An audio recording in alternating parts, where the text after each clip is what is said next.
Eto na ba talaga ang viral milk bun from Thailand? Worth it ba yung 399 o baka hype lang?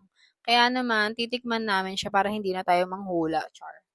Ito yung after you bun na nabili ko sa SM North at unang kagat pa lang.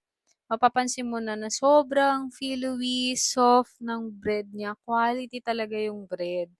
At sa feeling naman, creamy at buttery siya. Pero sa panlasa ko, dito medyo na-disappoint ako kasi even though hindi siya matamis, which is okay kung ayaw mo ng sobrang tamis, pero para sa akin, medyo nakakaumay yung rich butter flavor habang tumatagal. Akala ko ako lang, pero pati yung chuwaer ko, na hindi naman choosy sa pagkain, ganun din yung naging opinion niya. So, ang rating ko is 5/10. Siguro talagang hindi lang swak sa panglasa ko. Pero curious pa rin ako sa milk bun. Maybe yun yung susunod kong i-review.